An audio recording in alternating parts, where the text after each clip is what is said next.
or that they're sending any to you. I understand. Okay, now we're live. Now we have to behave. All right. So we'll resume the meeting and go back into item I-1, review and discuss the proposed fiscal year 2020, 2021 municipal budget. Austin Belize, City Manager, take it away. Mayor and councilors, thank you. Before you have the budget or the proposed budget for the upcoming fiscal year.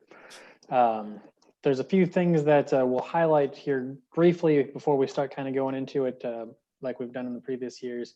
Overall, the city looks to be in good shape, even as we grapple with the pandemic and economic uncertainty that has not been seen before. Our budget still funds the priorities. Currently, we're not projecting any increase in revenue from sales tax from the current fiscal year. With the pandemic, we just don't know what people's spending habits are going to be, if we're going to have another shutdown, stay home order, those types of things. So we're taking the conservative approach. We're not projecting anything new. We do feel for this current fiscal year that we will be above projections just based upon the sales tax that we've seen so far. The biggest change to the budget is that we're proposing to add 4 new full-time firefighter positions. We still do not know if we will get the grant. They moved that date back to late July / early August for providing award notices on that. But whether or not we get the grant, the discussion of hiring more firefighters is something we need to have anyway. A few things in this budget report do look slightly different than previous years. The CCPD fund is being presented the same way we present the rest of the budget. Salary projections are being done using the Encode 10 and position-based budgeting module rather than the spreadsheet. Saves probably about 10 to 12 hours of staff time on a conservative estimate. We did factor in a 3% across the board increase for everybody, as we've done historically as well. So a few changes in there, save a lot of staff time, make things a lot easier. One more change that we'll see in the budget is the proposal to separate out Parks and Rec into 2 separate departments for budgetary purposes. That it would allow for easier tracking of expenses for each individual area of the budget. We've kept the budget requests down this year. There are less than 30 supplementals for review. And while our overall fund balance dipped last year, that's due to the purchase of the land on the south side of 290 on Jones Road. Once we sell those properties, that'll go back into the fund balance. Overall, Jersey Village remains on solid financial footing and will remain that way for the foreseeable future. And we're excited to dive into the budget.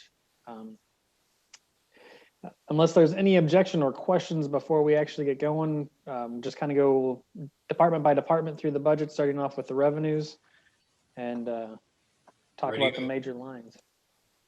All right. So the revenue, general fund revenue budget, page 434 of the council packet.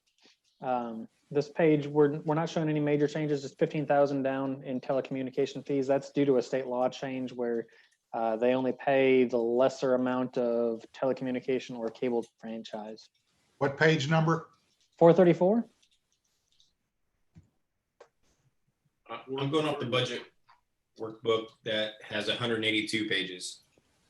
I'm sorry, I'm going off the council packet. Give me one moment to pull up the budget workbook. Page 1 of 75, I believe, is where you're at. Yeah.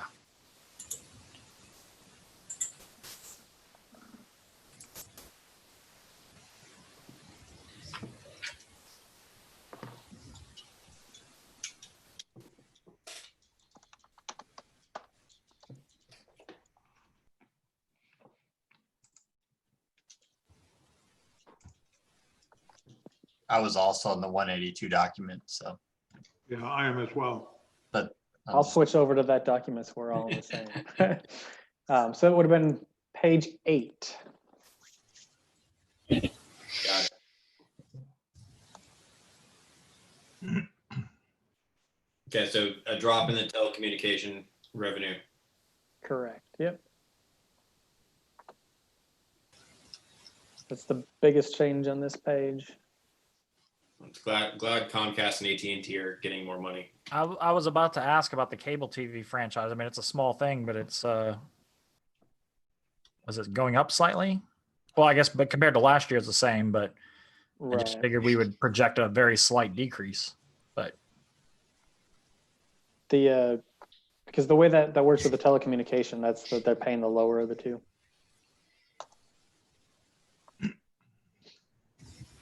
And that's why phone went from 89 to 90. Telephone franchise? Right. Okay. Hey, real quick, mixed drinks tax. Obviously this is COVID related. We're 8 months into the year and we're only about halfway through the projected based on, previous years. Are we confident in leaving the 30 there? I don't necessarily know if that's completely material, but would you want to lower that, or is it? So part of that's going to depend upon like coaches was a big piece of that. So if that spot gets reopened, then you got that from a restaurant side. Heard there's a brewery might be opening. And Hey, we're looking at you. so there's we're a, not- Just going to point out that breweries are not mixed beverage, but Oh no. there is a restaurant opening on the other end of the building from wherever that supposed brewery is going in, and they do have a mixed beverage license, so they may add to that. Oh, I hope they will. I know they will, and I hope they will. And hopefully Crafty Crab will be right. opening with some sort of tasty beverages.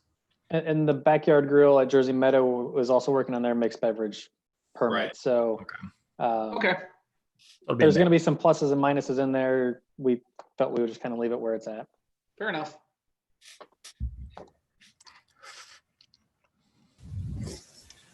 Moving on to the next page, page 9. The big change here, ambulance service fees. We've seen an increase of that the last couple of years. It's climbing back. Right now we're at 245,000 year to date, and so we're increasing the budget on there. Plan checking and plat review fees are also going up, just kind of based upon the historical that we've seen currently and then the last year as well. The ambulance service fees, is that a good assumption that we're going to stay on the same track as last year? So the last year's number, the 1.1 million, that was and Isabel helped me out with that. That was an auditor's adjustment. Yeah. So that was an auditor's adjustment. Yeah. That was an auditor's accrual adjustment that they did. That's not real cash. It's just a revenue accruals. What are you saying, Austin? So that's not real cash from last year. That's accruals based upon the auditor's adjustment after the. I'm going on the comparison. You're going from 200 to 250. Right. So far by the end of June, at the end of June, we were at 245,000. Last year, the actual cash was a little over about the 250 range. So we think we'll stick in that range for next year. So in other words, this is services that have already been provided. We're simply awaiting the payment, and we expect that the amount of payments that are in accrual will meet that level. Right. Gotcha. Okay. Well, I want to say there's a COVID association with this number. We're actually cutting back on some transports because we're having to explain to patients that they're going to be going to ERs where patients are mixed, COVID and other cases. And a lot of them decide not to transport in that case. Isn't there plus and minus to that though? Because a lot of agencies are seeing call volume go up, some as much as 100%. We've actually seen a fall, and I know HFD has seen a 30% decrease. But in the last 7 to 10 days, it's been climbing very steadily, even Houston. Well, that just shows that there's a lot of unpredictability about it. That was my point, is I think it's the same as the other. There's a lot of plus and minus. I suppose we can weather a plus minus 50,000 either way. So we can. In the world of medical billing, that's a couple pennies. I'm just saying, the world, even of our budget, that's it's not going to make or break us. And if it does, we're in trouble. Can't be started on medical billing. Yeah. Goodness. So anything else in this category, the fees and charges for services? Interest earned. Yeah, that's a good one to, Sorry, I meant just that fees and charges for services. Otherwise, we jump down to licensing and sorry. permit. oh, is it further down? Okay. So we're kind of going off the historical numbers for building permits. Dropping that down $20,000 to $80,000 for the budget. Seems like building permits have kind of plateaued a little bit. We do, if Village Center does pick up, we'll see a little bit there. Home elevations, those types of things, but bringing that down from the 100,000 where it has been. Otherwise, the rest of them are just kind of slight adjustments to get into the historical range of where we've been at. There's no questions on any of those. We'll jump into the interest earned. One quick question, Austin. When do we retire line items? I see political sign permits is still lingering like a zombie. Zombies have a lifespan of about 20 years. I'm not sure. Isabel, do we typically retire line items after a while? It's like what line item? 109014.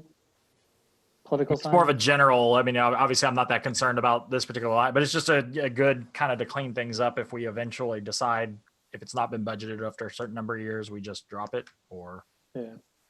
Take it off. You want me to take it off? I just wasn't sure if we had a policy or if it's just a discretionary, like we know this will never come up and therefore we'll remove it so it doesn't clutter things up. I can take. Okay. I just figure if we know it's never going to come up, might as well remove it. But also that way we don't fuel anyone's political conspiracy theories. Yeah, Not that we have any of those in Jersey Village. It's always fun though. Plenty of those. Never, not here.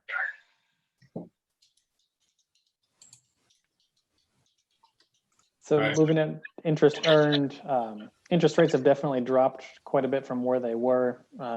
Also, our cash balance position has dropped with the sale of the property. So taking the conservative approach at the $100,000 budget for interest earned for the next fiscal year.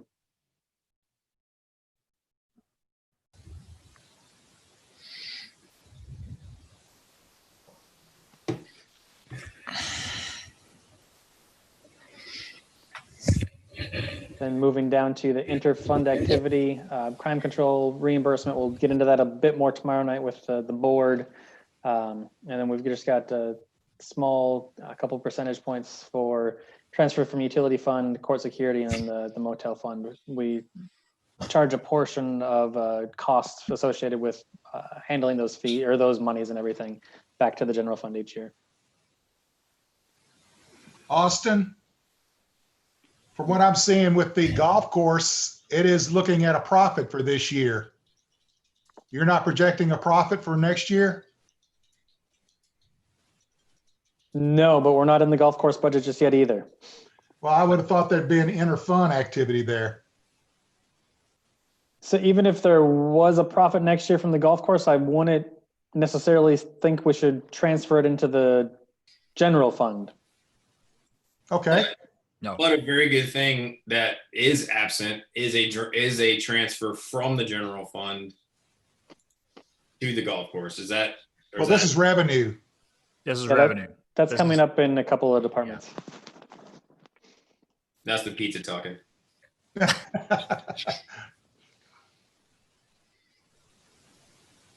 Anything else on this page?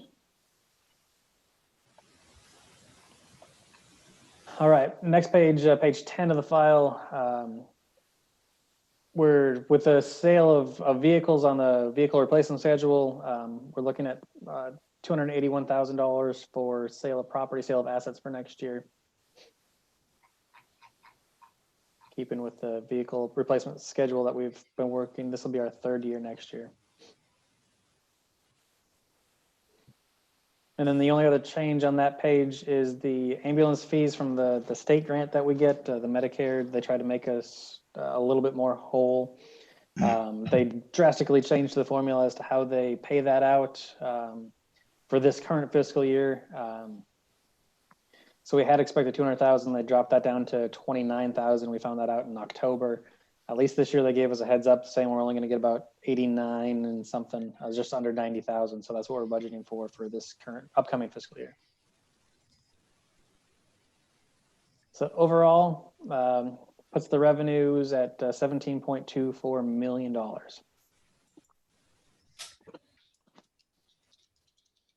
Slight increase, about 270,000. Correct. All right. All right. Moving on to the next page, page 11, general fund administration. We have the health insurance increase factored into there. Also, just the standard or 3% increase. It's slightly higher than 3% because one person's, the HR manager, their annual review is coming up in August. So that's why it's not just a straight 3%.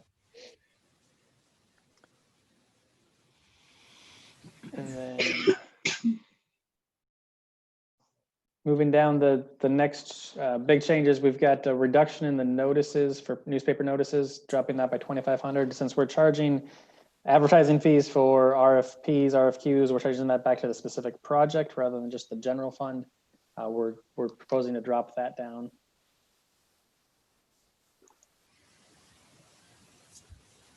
Questions on this page? Anything I missed?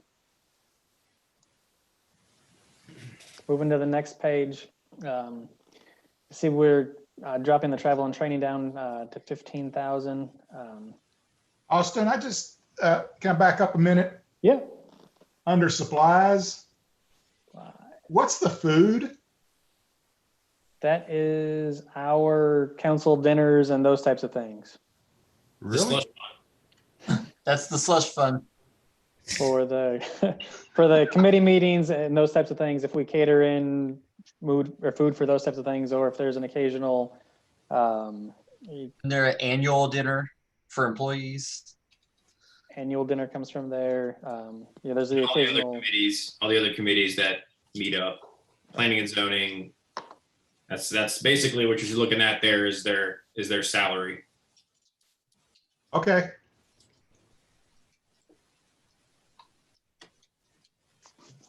All right. Good question, though. It's a lot of Chick-fil-A sandwiches. Going local, that revenue goes right back into the local economy. Let's say, look at that frugal mayor and council expenditures, only 466 and a quarter spent out of almost 5,000. And I will say the mayor did not take any of that. It's because your shirt is still sitting on my table in here. Oh, my shirt. My shirt salary. Dang. So we'll see if we can get those vests still too, since the budget's looking good for this year. Is this where the money comes from for paying for our attending the Harris County mayors and council members meetings? Correct. Yeah. Okay. And then usually there's costs for newly elected officials to go to the TML training and that type of thing as well, or any of the TML regional meetings or something like that. Save money on that front. Yeah.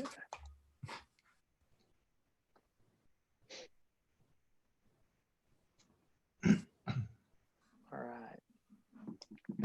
Next page, travel training, bringing that down by 5,000 just to be a little bit more resourceful. And then the election expense, as we talked about in May, with possibility of having an election for charter amendments, as well as potentially modifying our sales tax allocations away from the property tax reduction fund to just a general sales tax, increasing that for the possibility of more election related activities.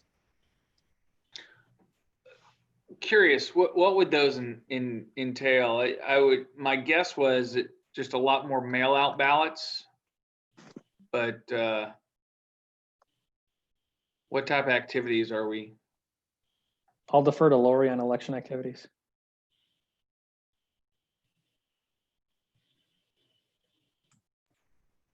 That's your cue, Lori. Yeah, you're on mute. I just muted myself because I was coughing, and then and y'all calling me to talk, and I had to get my screen situated here. So on the elections, what will happen is that there will basically be, if you decide to go through with all of these different ones, there's a possibility to have 3 different elections. There would be the general election that would be for the council positions that are up. Then there would also be a charter election, which would be called a special election. And then there would be another special election for the tax. So each one of those elections are going to have their own costs in terms of notices. But being that we have them all together, we will be able to just have the election workers. We can use the same ones for all 3. So it's just going to be a bit more monies in terms of any translations we may need, because this is a census year and they may change our parameters on what languages we have to do for translation. So that was taken into consideration, as well as for a charter amendment. I think you have to publish it, your notices, twice in the paper as opposed to once. So there's additional costs there. And also you'll have, I'm not sure what the requirements for notices are on the tax, but that basically explains the reasoning behind the increases. Appreciate it. Thank you. Mm-hmm. And this all assumes Basically a that, little over $5,000 per election. Right now, we spend about close to $6,000 for our elections. So if we had a runoff election in the, That might be a problem. We would probably go over budget. I mean, we would do a supplemental then, but I'm kind of curious so were we were planning on the potential sales tax election being in May, or for some reason in the back of my head, I'm thinking we were talking about a potential November election. If we have a separate election and separate it out, it's going to be more costly. And so it's better to keep it all in the May if you're going to do it. Okay, because you can share your judges' costs and all that, your clerk costs and whatnot. I just wasn't sure about the timing there and when we needed to do it, but yeah, I would agree. May obviously is better, and that's when most people expect to make decisions on city-related items. So, were you talking about having it this November? It would be too late for this Okay. November. I just wasn't sure to what degree the timing would have required it, but yeah.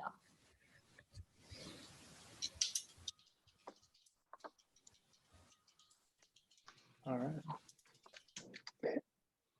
Anything else for the administration department?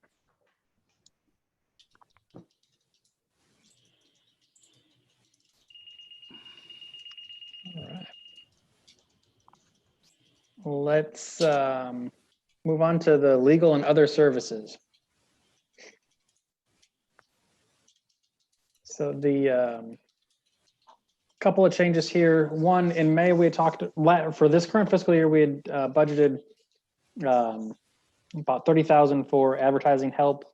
We talked about keeping that in there for May, but just looking at the calendar, looking at things with the Village Center and that type of stuff and Convention Center Clubhouse, I doubt if we'll have those big projects that were kind of the main thing we would look to be advertising. We won't have those done in next fiscal year. So we took 25,000 out. I'm proposing to keep a little bit in there just for in case we have something come up that we might need, but that's the reason behind that reduction. Automobile liability, just our current year's rates, 45,000 is what we spent this year. We expect that to be about the same.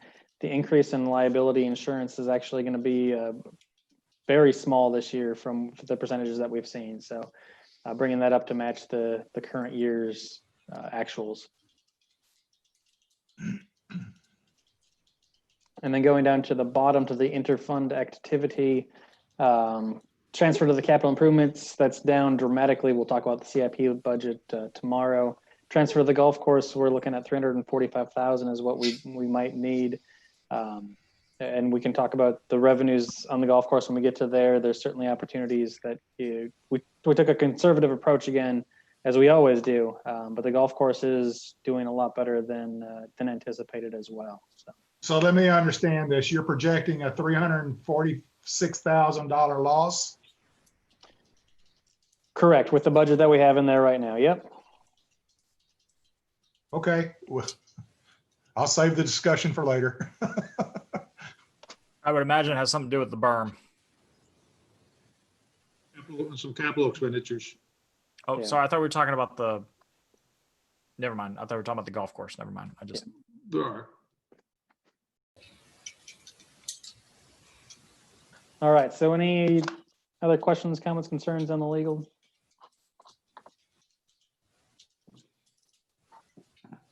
Nope. Moving along to IT. A couple of the supplementals. The first one, wanting to move one technician position to a systems admin position. We're not increasing the headcount at all. Andy Chang is doing a great job. He really does a lot more than just a technician position. Systems admin is better aligned with what he's actually doing for us. And so we're proposing to move him into that role.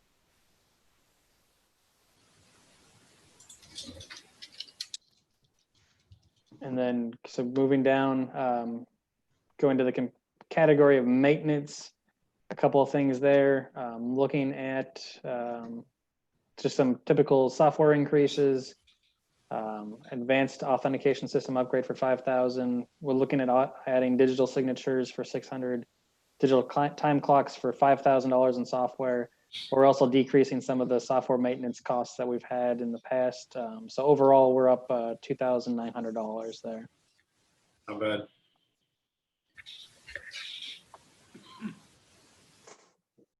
Questions on this page? Nope.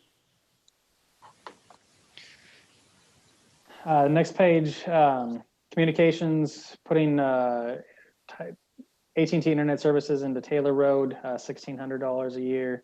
And then we're seeing some increases from Verizon Wireless, just a little bit kind of across the board, $2,400. That's the driver of the $4,000 increase in communications. Capital outlay, looking at updating the audio video system in the police department training room / the EOC for $6,000. That'll be reimbursed through the CCPD, assuming that's approved there. And then updating the satellite phone base station. Right now, the base station we have is not supported. They don't make that model anymore. We don't use the satellite phone often. It's really just one of those last resort things in a desperate situation. We want to make sure we can communicate with the outside world when we need to. Business continuity issue. Yeah. So that's computer equipment, computer software, permitting, code enforcement, and inspection software, $30,000. We're working out the details of what that would look like. Christian and his team and Harry as well have been working with a company called Dude Solutions on a product that they feel very comfortable with that should do great for what they want to do. Getting the permitting and code enforcement stuff into a software system that'll work. It's vital for operations, especially as people work remotely and everything. The Encode system that we had originally hoped to move to, the new one, it doesn't cut the mustard with what we need for code enforcement and inspection. So we're proposing to go with a different option. And then digital time clocks as well for $20,000, just to help kind of streamline that process since we've moved to the employee self-service with the digital time clocks that'll pull all those things into the system automatically, decreasing the amount of time we have with administrative assistants entering all that information. Austin, does the code software continue, or at least I think we have one-stop shop. And so everything from the building official's office, the fire marshal, and every other permit is all one place. Does that also migrate all of those permits and everything? Harry, can you talk to that a little bit more? You know more on that system than I do. Yeah, sure. Yes, right now it does look like a good digital solution, replacing our very manual-oriented solution. What exactly it does at the detail level, that's the part that Austin just mentioned that we're in deep on now. So we have the scope of the software, we understand it. What we're doing now is checking references, and apparently it's fairly new, and we're having trouble actually getting a hold of a reference of local, municipalities that have installed it with the Encode system. So we do have several, but they're in configuration right now. So if we do have a little bit of a delay in actually purchasing this, that bodes well in our favor, because I think we'll get a little more practical references than what we have right this moment. So before we make our recommendation to the city manager and to council, we want to see it in action. And so far, we have not been able to do that. So before that, we get a green light on that. I want to see it in action, and I want our team to look at it and make sure it works. So that's pretty much where we're at. We don't have all the details yet. And when we do, that's when we'll submit our recommendation. Does that help? Yeah. Yeah. Let someone else be guinea pig. Yeah, we're too small to be a guinea pig.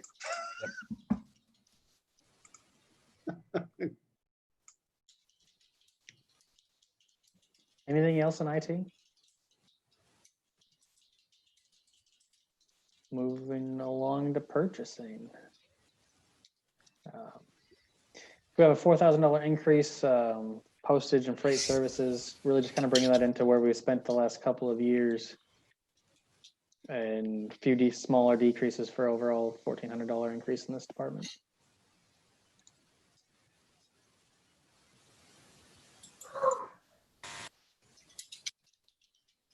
If there's no questions, we'll move along to accounting, page 17.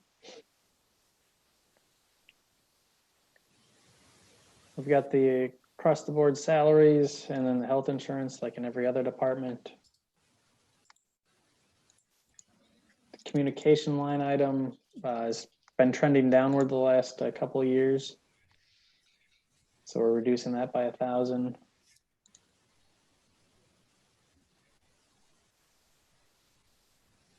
Any questions on this page? Yeah, just in general, we talked about the 7% increase in health insurance, and then, it nets to 4.8 because of the credit. Does that credit, I guess, just go to the general fund? Yeah, so we just found out about the credit last Monday. So we didn't change the budget numbers. I wouldn't recommend doing that, but that would, the balance of that would roll over to the general fund at the end of the year. Okay, thanks. Austin, just as a general question and looking at each department, you built in a 3% salary increase. But in terms of salaries, accounting services salaries 5.23. Why would it be 5.23 versus 3? That's based upon the anniversary dates of some of the employees being between, I think it was about June 15th is when we took the payroll data from. So anybody with an anniversary date of between June 15th and October 1 would have another increase in there potentially based upon their merit. And so we've added that into there. So for this proposed budget, it's more than just a 3%. It could potentially be 6% total because of the way their anniversary date lines up. Previously, when we would manually do everything, we could put in the anniversary date and calculate a salary based upon their anniversary date for that fiscal year. But with the Encode 10 position budgeting, it doesn't allow us to do that. So we had to take a couple of guesses. So that's why you see the bigger increase than just a 3%. Okay. Doesn't quite make sense, but okay, I'll go with it. I mean, I understand the concept, but 12 months is 12 months. 3% in 12 months is, Right, I don't know how you get a 3% increase. Yeah, I'll admit it. In my mind, it seems like it would be lower because you would have Right. part of the year where they got no increase and it wouldn't kick in until later. So if somebody hadn't received their increase yet for this current fiscal year, we put them in at I believe it was a 5 or a 6% increase for the next fiscal year to try and balance it out on the budgetary side because you got that 3%. are we moving dates? Is that what the issue is? Like where but it's still only, so they're still only getting a review of their salary once a year. Once a year, correct. Okay. I'm not Because quite- when we would do it in Excel previously, we would calculate out the remainder of the fiscal year for the current fiscal year. And then we would add into that for the next year as well. So I'm not explaining it very well. Well, if you have somebody, if you've got 9 months at one salary and 3 months at another, 9 months at 3%, and then another 3% on top of the 3%, I mean, at max, you're looking at 4, most likely. 3% of 3% is 0.9. Maybe Austin, if you can between now and I guess tomorrow night, send us like an email, an example. Doesn't have to be a specific person. Like, hey, they're this person. Here's kind of just sort of like, here's how the numbers work, and this is what happens, which results in this percentage. Sure. That might help. You can choose one of the smaller departments to make it easier, or whatever. Yeah. Because seeing the numbers might help. Yeah, I agree.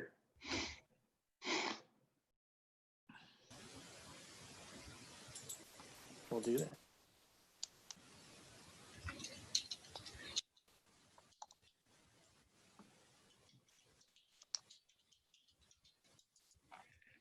All right.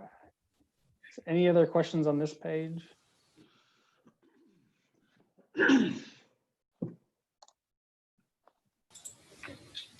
So that moving on to the next page, just the technology fee, user fees, so that kind of rounds out accounting services.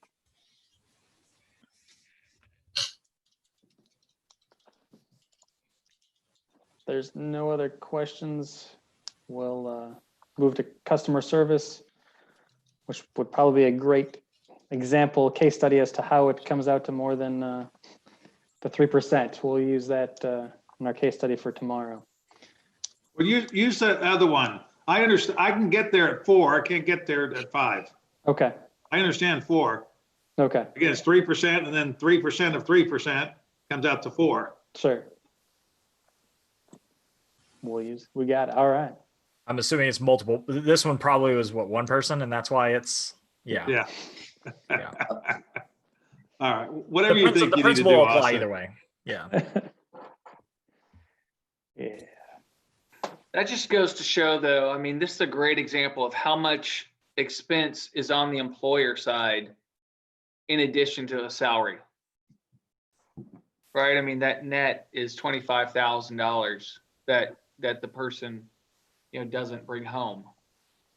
That's fascinating in of itself and not city related. So I'll be quiet. That health insurance. Oh yeah, it's so much of it that my employer thinks that they'll go to the expense of sending me a document every year to explain to me that I really make so much more than my salary. See all these other things we pay for. We've done that too. And with the new Encode, it makes it a lot easier to do that. Yeah. But really, customer service kind of speaks for itself, unless anybody has questions on it.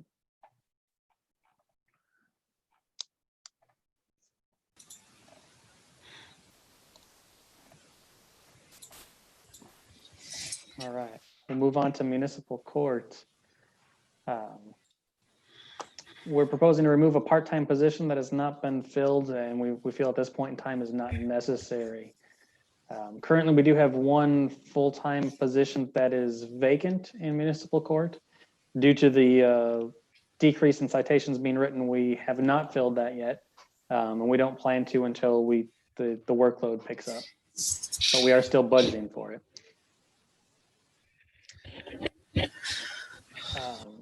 Austin, with the implementation of Encode and all of the work savings that I've been hearing about, has it brought about any kind of financial savings? There's been some for sure in the printing costs, and court has their own printing costs, which were decreasing by $2,000. You're seeing a lot less that you need to print.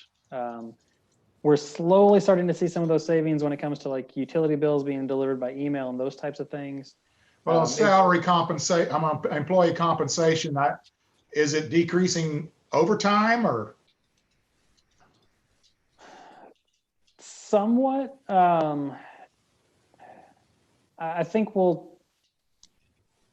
court specifically, let me just say this. Generally, I think you will see it decreasing overtime.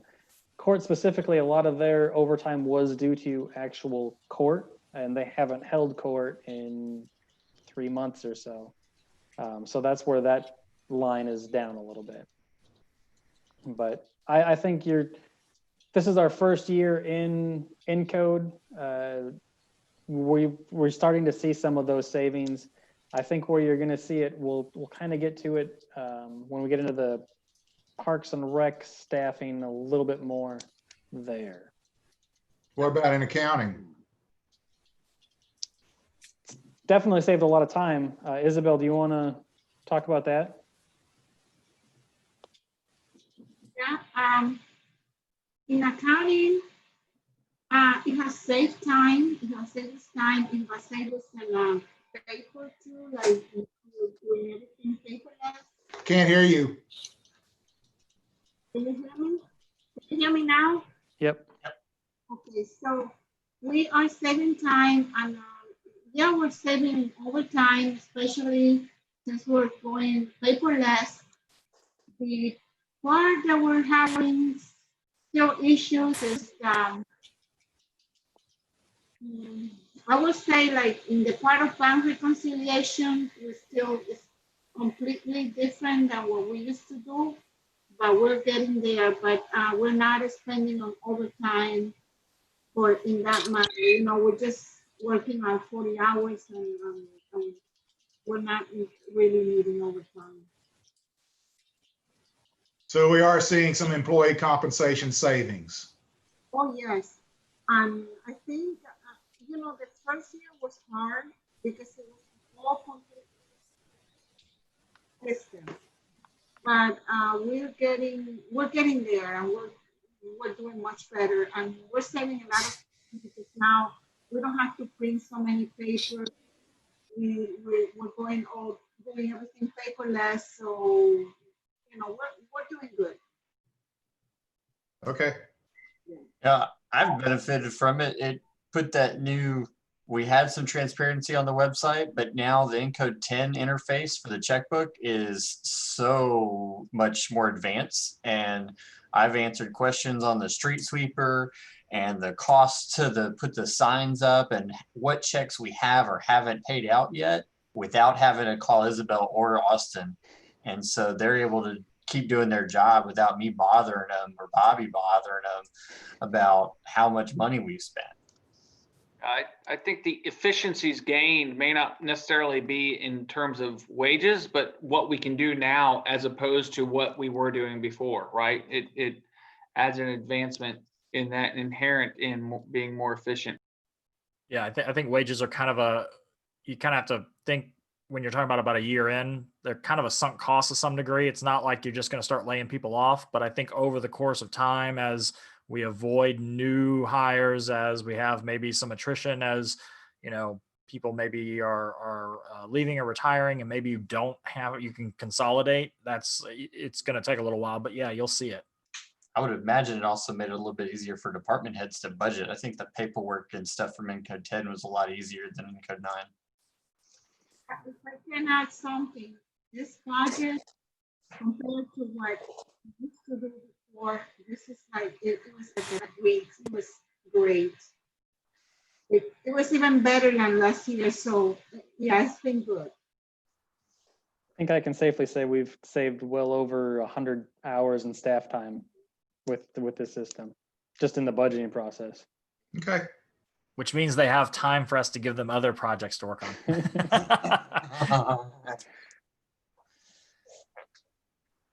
Good. All right. Anything else on this page of municipal court? Going to the next page, it's flat there. Overall down about 34,000. Questions on court?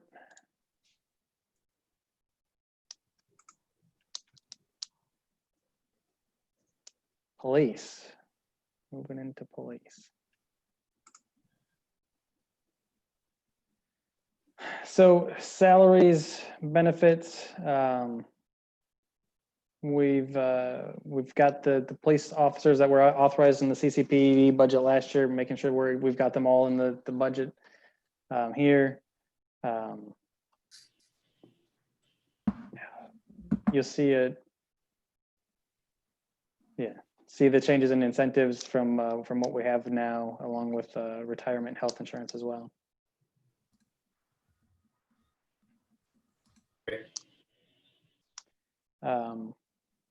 Going down into the supplies, we've got 2 open positions. We've got the officer that we're adding in here.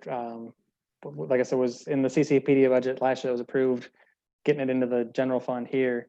And then we're moving the part-time hours from the part-time detective to a part-time evidence tech. Police chief feels that that's going to be a lot more beneficial to the department to have that person have a designated part-time evidence tech versus another detective. I recently took property management course, and he's probably right. It's a lot more work than anybody ever realizes. Yeah. So, Austin, back up on the expense under STEP program. Historically, you've been in the 50, 60, year-to-date 50, yet you're leaving it at 100. Is there a reason for that? so last year we bumped it up to 100. There was somewhat of a demand for that going into this current fiscal year. I feel that 49,000 would have been a lot higher if it hadn't been for COVID. We stopped the STEP program during the COVID times. It's come back a little bit now. We're obviously taking some very stringent protections, but that's a line item that Chief Riggs and I discussed as well. And Chief Riggs, feel free to jump in, but we both felt that was something that we could get to again for this year. Which Yes, line there is. item? What's that? Which line item? STEP 3014. I see it. Another thing, Councilman Holden, that they had the 100,000 in there last year, and we kept it at 100,000 this year. The previous administration, I think, set a cap for officers to work 40 hours a month. And we, as long as they don't work so many hours, because I'm only up 14 hours a day because we're on 12s, you can't work more than 14 hours. But on their day offs, if they want to work STEP and reduce and get compliance, we're allowing that. Before, there was a cap. And I think that once we get past the COVID, because we stopped for 3 months, and there's officers that do utilize that to go out and get in a car and make sure that we're trying to slow down folks. Or if we get complaints, we have them target those areas. So I think we'll be able to meet that number next year. Okay.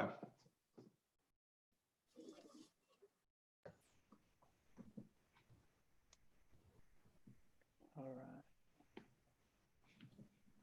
STEP's good because it keeps the officer working for the city, which covers his insurance, and it's a lot safer than an extra job. The more we can provide there for them, it's a lot safer for them in the long run, in terms of getting injured when you're doing off-duty work. Okay.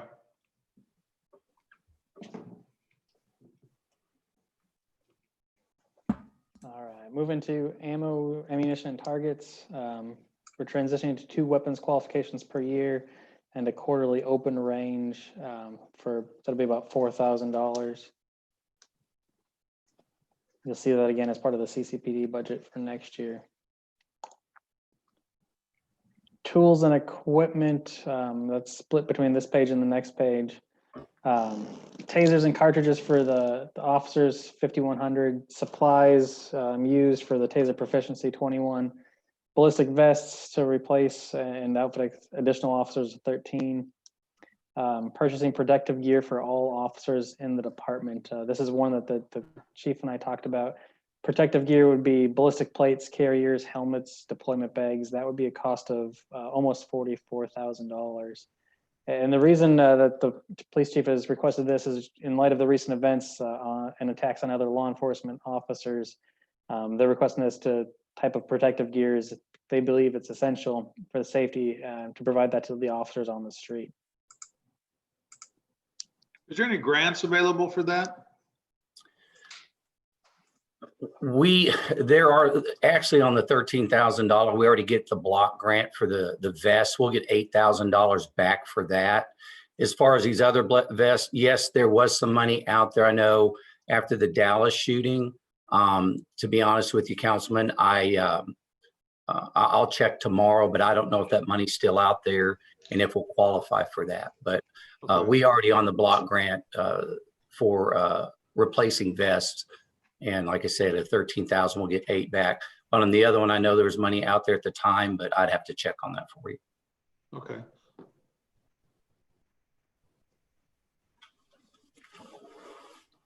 I'll just say I'm impressed. Have we gotten to the end of the police budget yet, or are we still? We got a few lines to go. Couple more.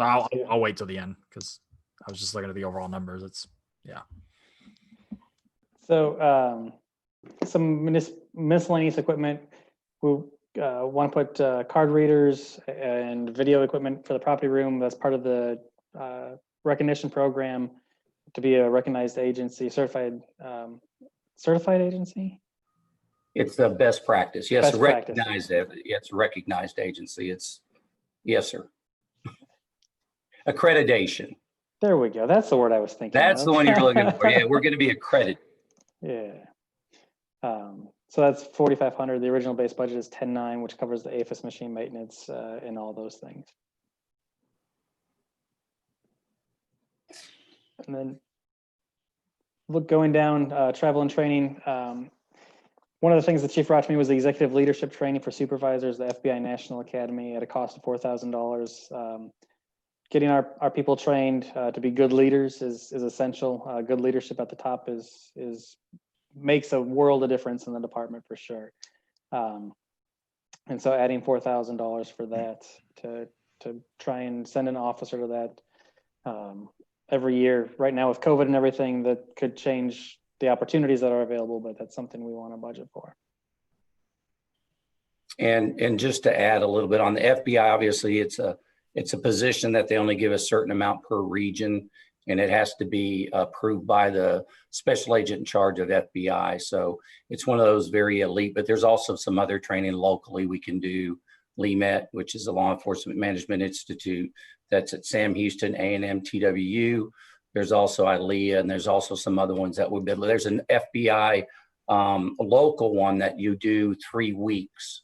And we actually have one of our sergeants applying for that. But like Austin said, I think it's really important that we start training our leaders, have succession plans and give them those tools to be good managers, good leaders.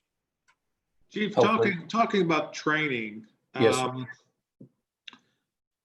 How are you handling the internal training? I know previously there was an extensive amount of training for the officers, and I see the budget has increased on travel and training by 8,000. How are you handling that now? We're still doing some training in-house. Obviously, we've done some de-escalation training. We did the COVID training.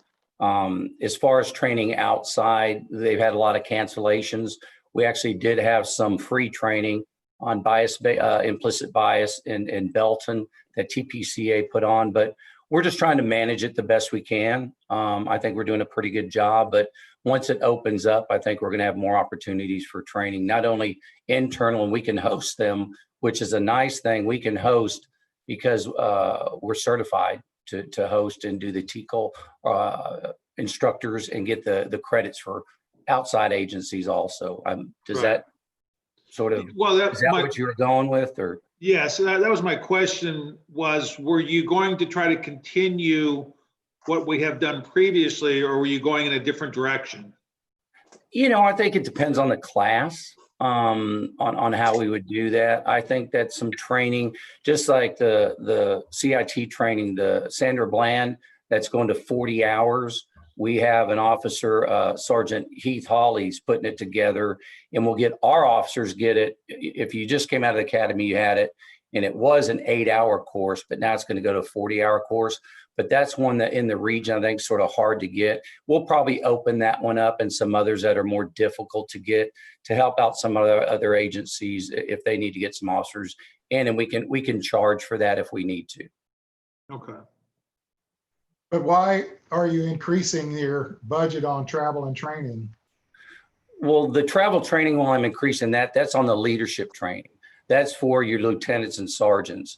That training is basically going to be, if we did send somebody to the FBI Academy, they pay for everything other than, you have uniform expenses, you have per diems.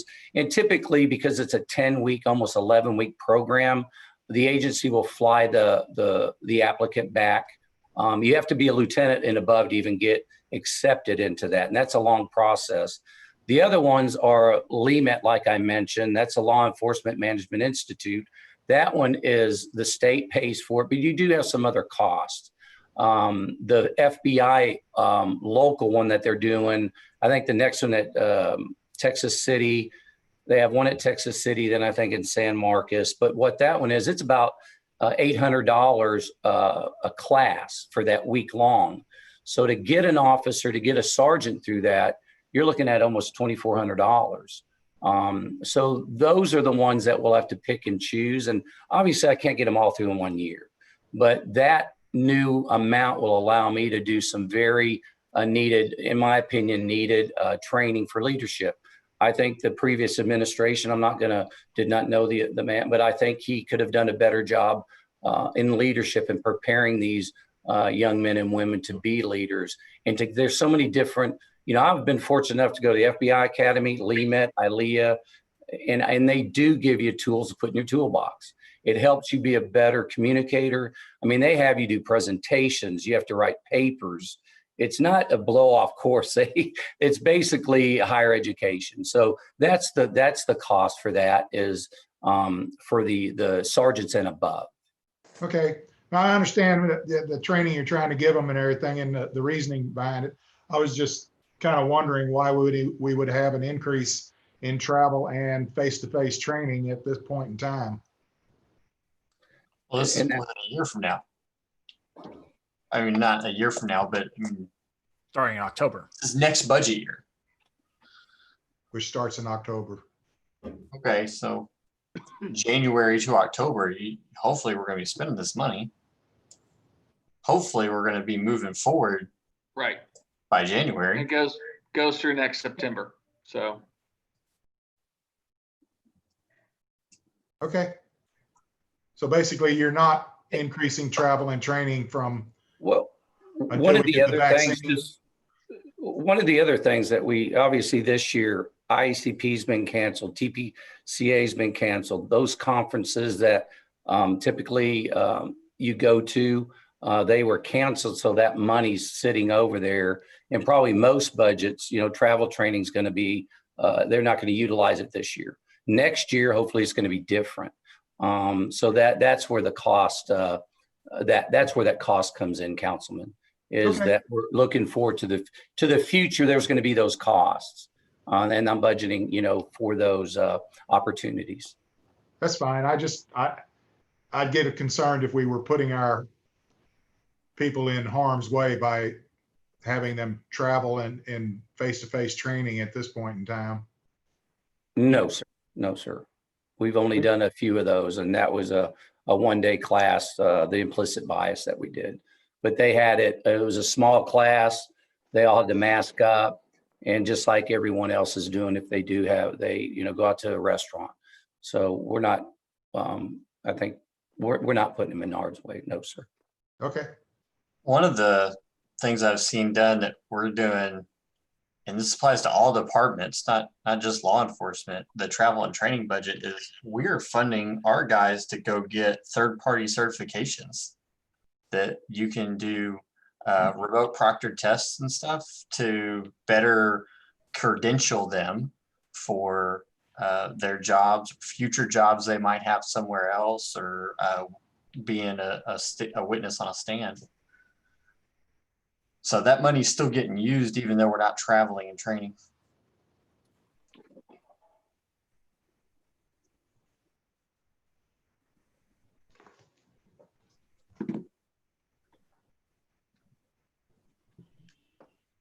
All right. All right.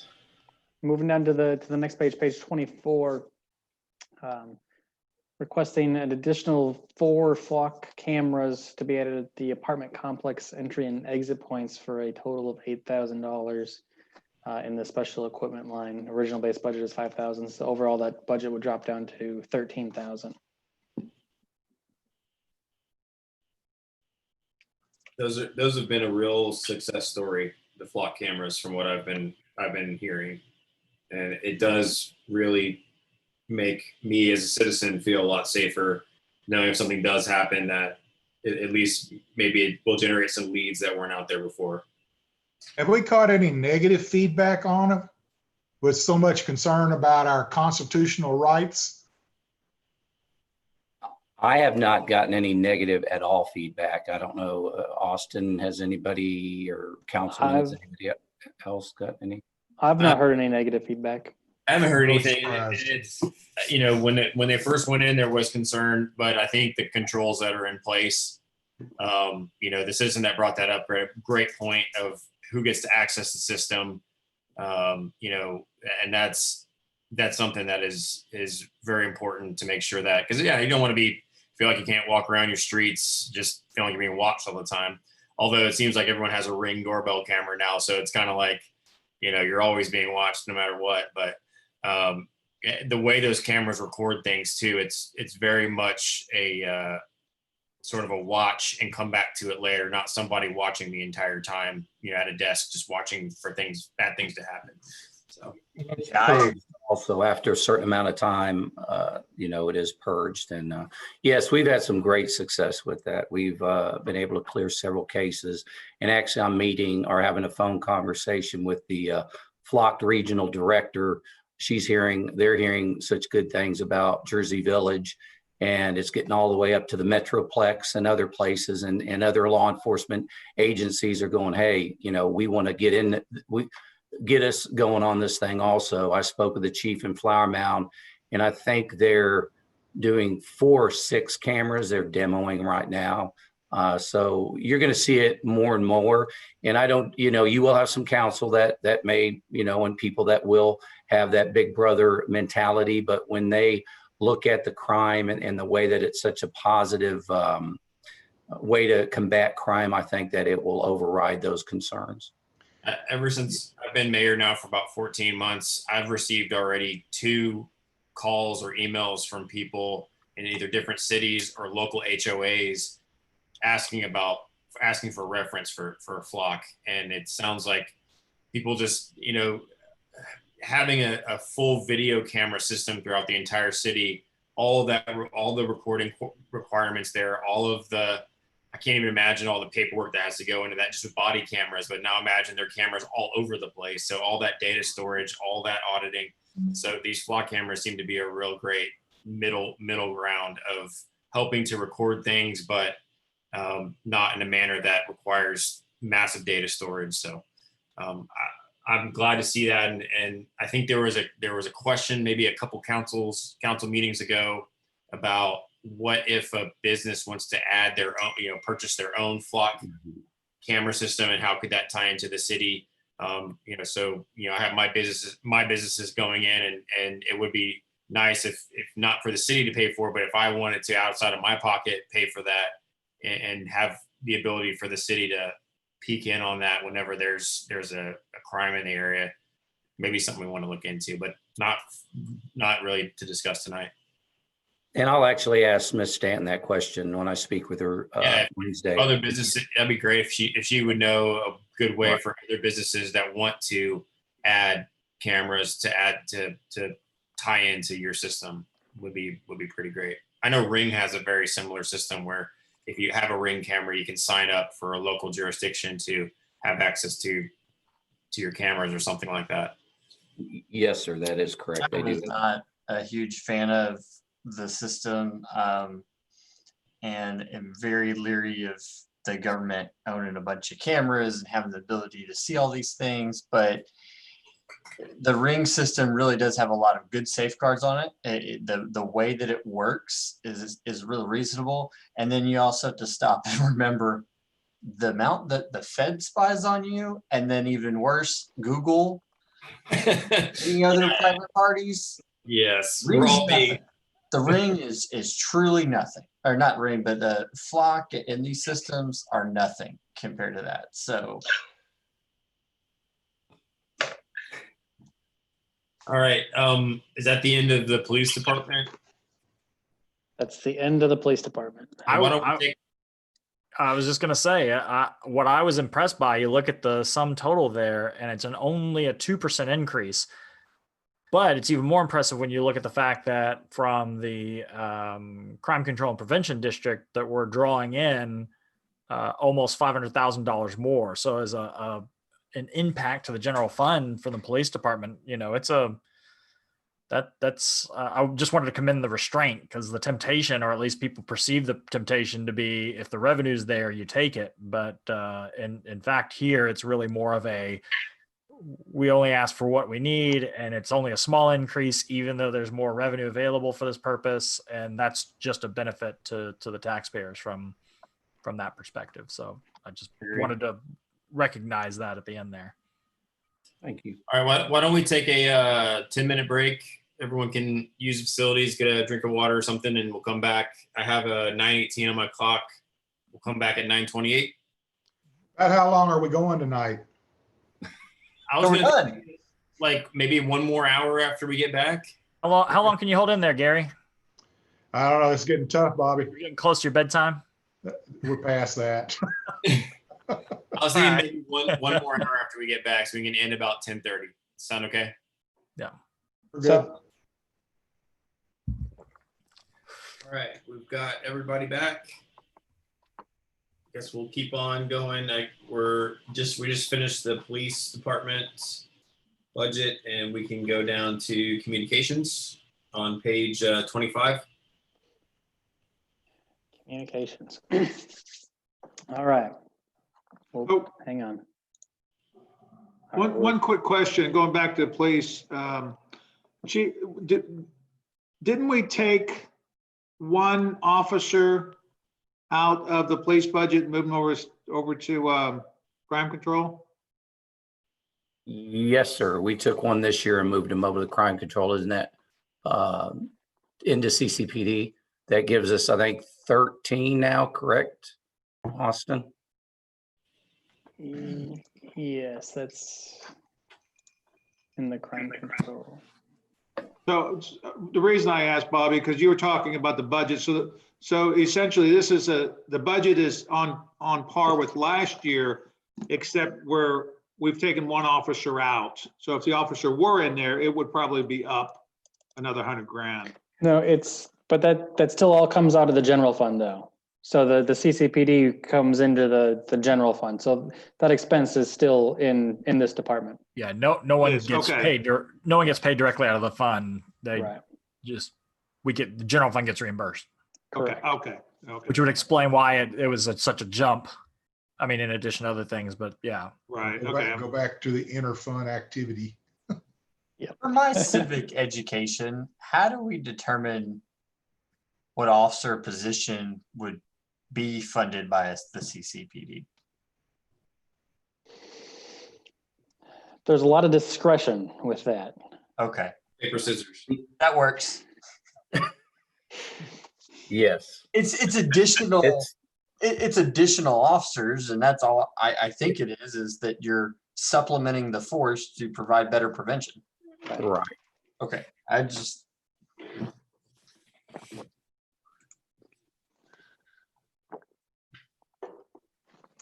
Okay. All right, so communications, are we ready? First increase we've got here, overtime. We've had a shortage there the last couple of years due to COVID-19. We're not being able to send people out for the in-person training. We've talked about that a little bit already. So we're gonna have to do that a little bit more next year. So that's bringing the increase up as well. So asking for 13,500 more in overtime. We also have a number of staff that are getting certified or are on their way to certification, which will bring in or increase the amount for certification and incentives line item. So that's a good thing. We're going out for training. Are they always paid on overtime, or do we try to flex their time? It's more for bringing people in while they're to cover their shift. Okay. But yeah, we usually, Chief Bitsy, you can talk to that a little bit better than I could probably, but it's usually just bringing people in to cover the phones. They probably run at a pretty minimum staff all the time. Yeah, because they're working Sunday, Monday, Tuesday, Wednesday, Thursday, Friday, Saturday type deal. If a class is Monday, Tuesday, then that's great. We have to pay them to go to class. But if it's during Wednesday, Thursday, Friday, for instance, then we got to pay somebody to sit in their spot when they go to class. Okay. And these are mandated classes by TCOL, so they have to go. Hey, even non-mandated stuff, they gotta go to training. We're gonna invest in people.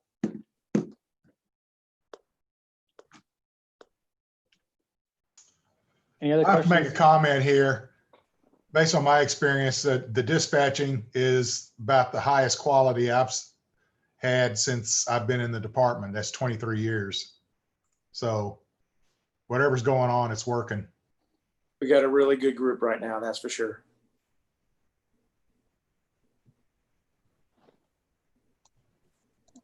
Anything else on this page? The next page, page 26, no real changes there. Overall, just over $10,000 up on the budget. Any other comments, questions on communications? Moving down to fire. Biggest thing here, obviously, we talked about a little bit ago, talked extensively in May, includes the cost of 4 new firefighters. We still don't know the grant. I didn't look today, I guess I have to be honest. Chief Bits is still not out. Okay.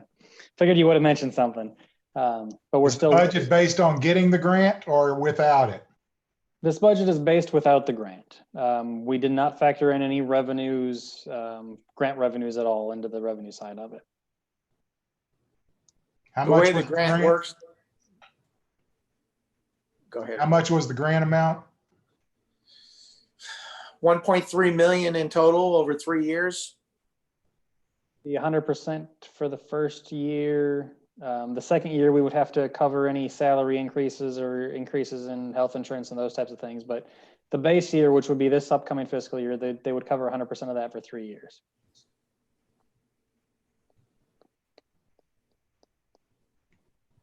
We're okay with 4 because we're going for grant for 7, right?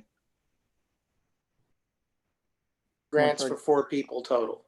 Okay, my bad then. We have 2 full-time during the day, which will take 6 people all in total, 2 plus 4, and move them to shift. That's where my math was. Thank you. Makes me feel like I didn't completely lose it.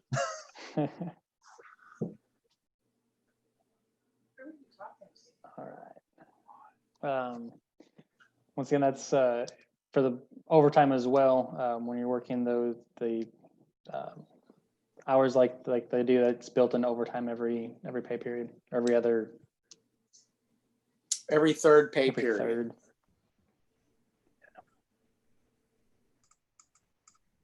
And then same thing with the incentives and certifications, bringing on new people. We'll anticipate a couple of people we hire will have experience in higher certifications as well. So overall, the salary, wages, benefit line up $490,000.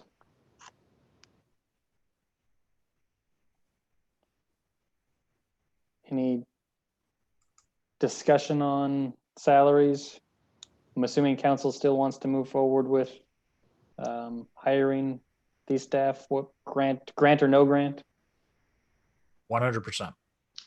I don't think there was any reason to doubt the chief's assertions that we're in danger. I think it's abundantly clear to all of us how important public safety is to our citizens. And if that means, and we're not the only fire department that's kind of trending in that direction. I really do hope that we can continue to recruit volunteers. But as I've spoken to a lot of volunteer firefighters and firefighters in the area, being a volunteer these days is much more of a commitment than it was even 10, 20 years ago. And keeping up with those certifications, keeping up with that demand and the rising demand of everything that we have going on in our city. New businesses coming in, Village Center coming in.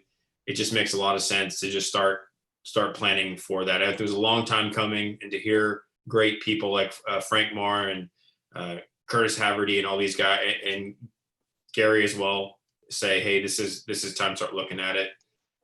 Let's start getting it while we have a potential grant fund to get them on board, and we'll keep going from there. But And we're still very hopeful for this grant. Really, we are. yeah. It's written very well, and we just have to, play the game with FEMA. They're taking their time. Right, and Jersey Village has a great reputation in the area.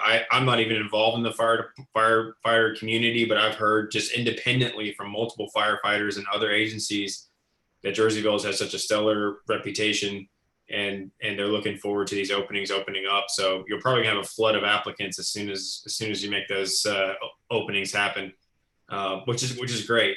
We want quality people, and we want them to be in our community and help us out. And you guys are doing a fantastic job. So keep it up.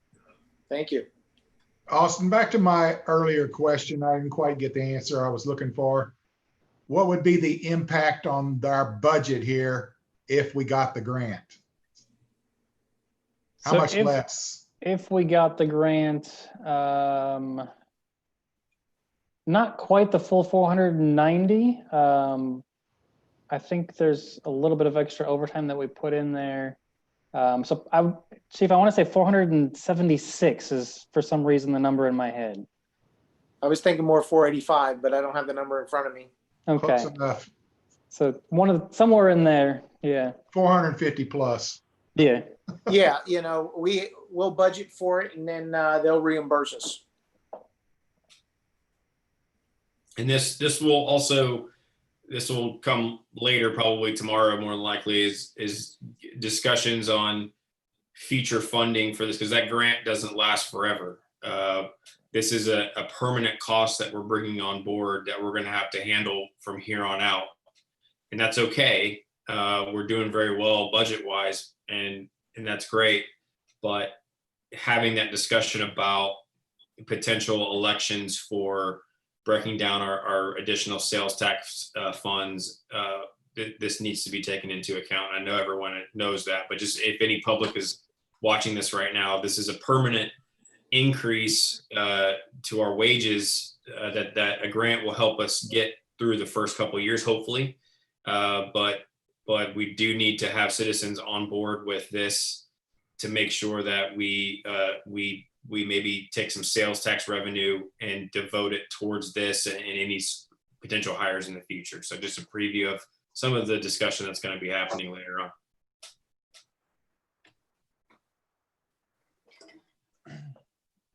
All right. Anything else on this page? Moving on to page 28. Major decrease on this line is the medical expense decrease. That's was the health scans that we did last year. We're not proposing to do that in this upcoming fiscal year. We had planned it, but with COVID-19, we decided not to. Correct. So it's not a biannual thing. It'll be annual, except this year being an exception. Perhaps. Okay. We might look at a different route for physicals, because the NFPA 1500 safety, and they're mandating, physicals for firefighters now. So I'm not sure that LifeScan physical does the whole thing that they're requiring. So we might look at something local, like one of the local doctors, and try and work out something for them, and maybe reduce the price and get everybody in at one time.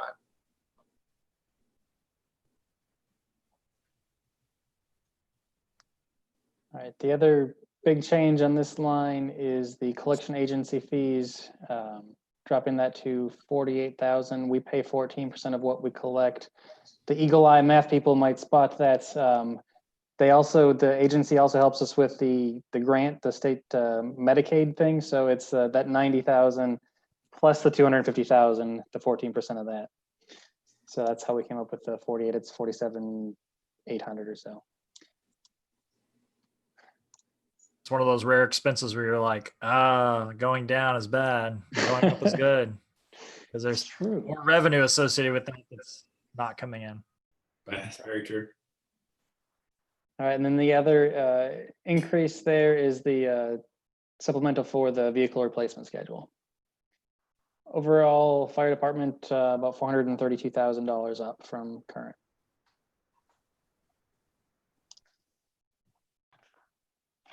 Any other thoughts, comments, questions on fire department? We're looking at any vehicle replacements soon? Ambulance has to be replaced. And I think my Tahoe is replaced this year, I think, coming up. Some of the smaller items.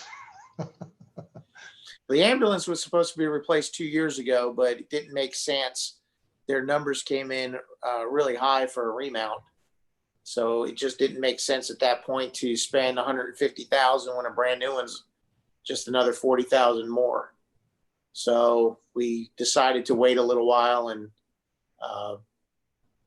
build a new one so it matches the other one. So this would be the older ambulance? Yeah, it's going to be 12 years old this year.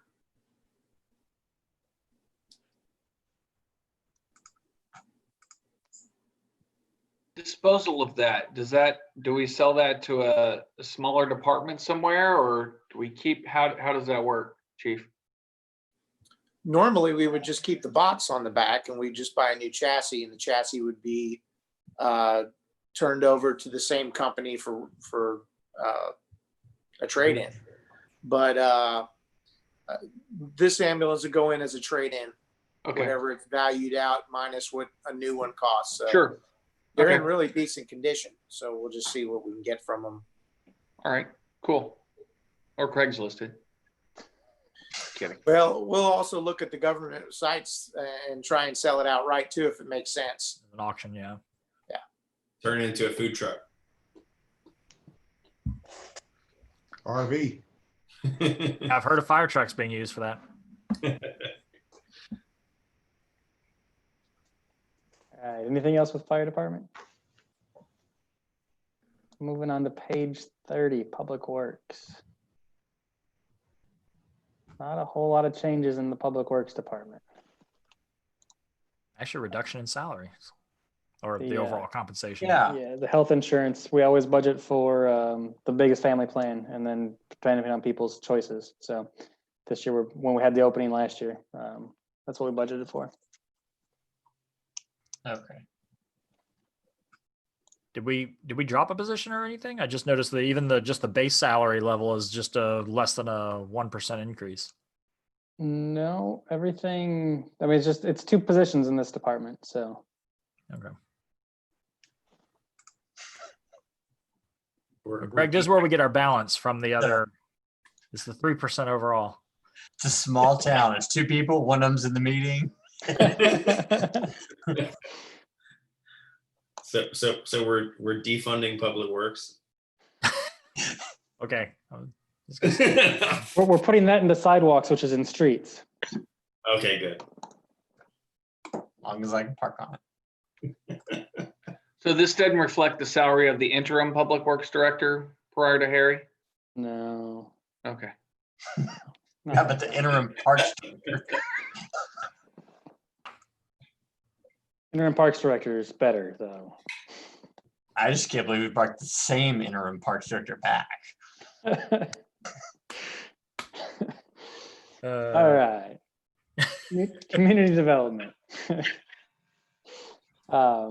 For this department, we're removing the building inspector position that hasn't been filled for quite a while. It's tough. Communities all around our area are having a tough time finding building inspectors. So planning on utilizing the consultants, you'll see that increase down below.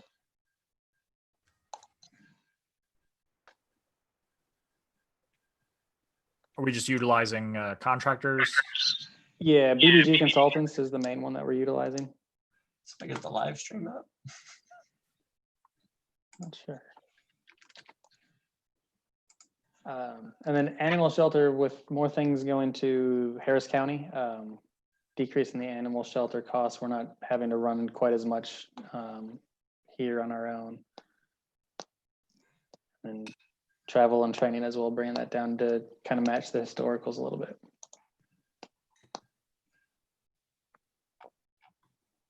Next page, in community development, this is the consultant, adding 38,000 for a total of 50,000 for the consultant services. They help with building inspections, plan reviews, everything. And then also the next big change is the vehicle replace, or the equipment place purchase with proposed per vehicle replacement schedule.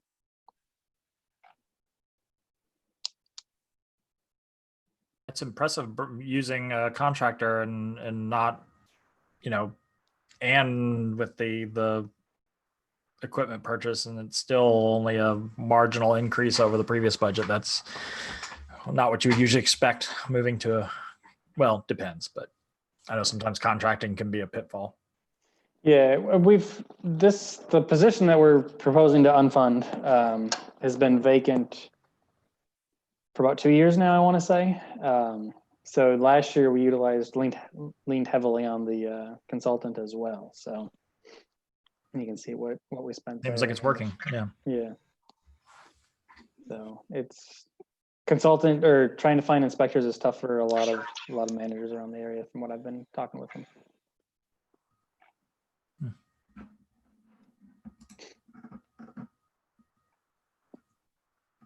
Anything else on community development?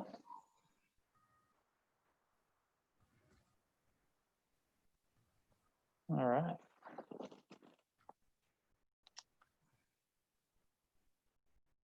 Moving into streets.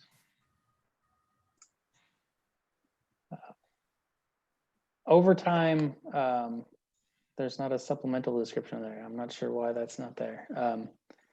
But the overtime, we've had a lot of overtime with water mains being hit by contractors from CenterPoint, and other things like that, and just trying to get everything done. Some of those funds have been recouped. We do charge the contractors as well when we incur those costs related to those lines being hit. But that is something we've been seeing a lot more of. And it does seem like we're going to get more of them to come. CenterPoint has a lot of work planned for the right-of-ways over the next couple of years. So, and we can always use a little bit of extra help in there too. Is there anything we can do at a reasonable cost to prevent them from hitting our stuff?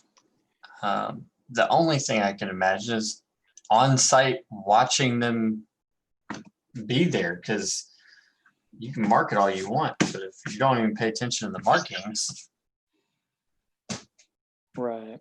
So Harry's worked with his team, and Harry, if you want to jump in and talk about that a little bit more, about all the stuff that they're doing to revamp that process to make sure, to try and prevent it as best we can. Yes. Well, I guess we've identified that I call this a major problem. We had 3 breaks last week alone, a whole bunch since I've gotten here. So what we're doing is we're reevaluating that permit process to include many things that have not been done recently. One is as easy as requiring a surety bond. We're also looking at presenting the city manager and council with a little stronger plan to hold these contractors accountable, because we already know they're going to be here for another year, and not just CenterPoint, but Comcast as well. And they have a lot of contractors. So the permitting process up until now has been geared toward the prime. We're going to move that to the subcontractor level and require that they identify all their subs. We're going to vet those people, require surety bonds, We're going to start full-time inspections of permits of contractors that are on the street. We'll be engaging with Chief Riggs to bring the police department in on this as needed. So we can do a lot of spot checking ourselves, but if we can enlist other city staff and management to assist us, they're going to get hit with a barrage of accountability checks, asking to make sure that they have their proper permits. Another issue that we have is that they may come in for an electrical permit and then they fail to inform us that they're in the right of way. Well, that requires a right of way permit.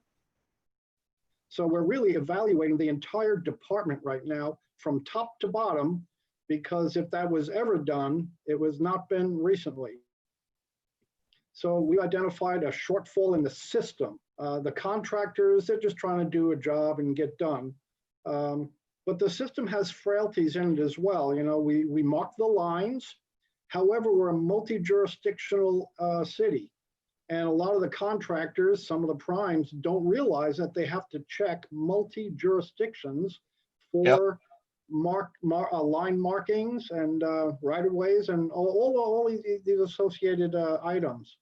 So when we started looking at this, every time we started to peel the onion, we found another layer of onion below it. And so at that point, you just, I think you got to step back and start questioning the system that's in place. And when I hear that, we're doing things, well, that's the way we've always done it. Well, that's not working anymore. So as Austin mentioned, we're in a reevaluation of our permitting process.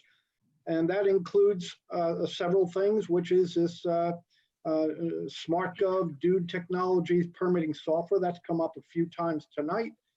In addition to a high accountability that they've really never been held to, not in the last few years anyway, to have like I say, city staff to just stop the contractor mid-work and start questioning, where's your permit?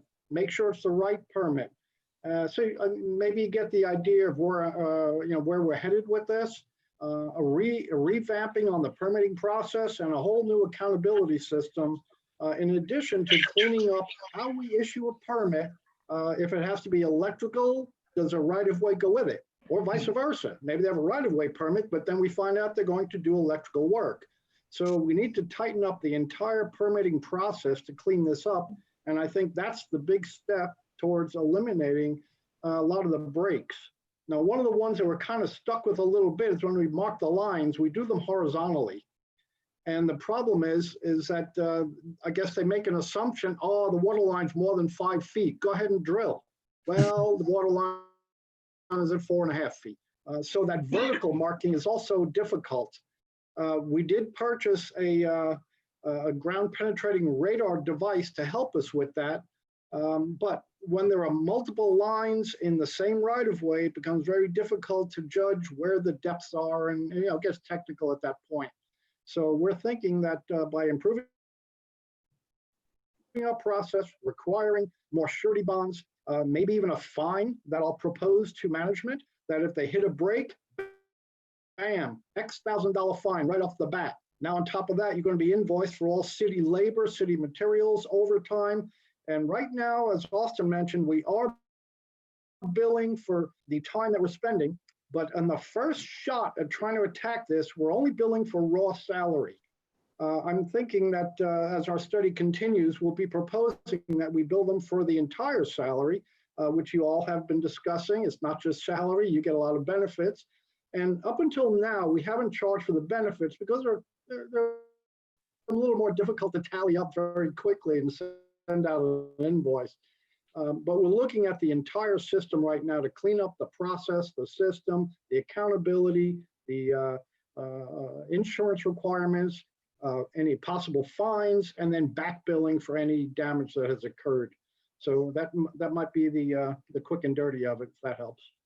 Harry Ward for president. That was great. Yeah, it was very, very well.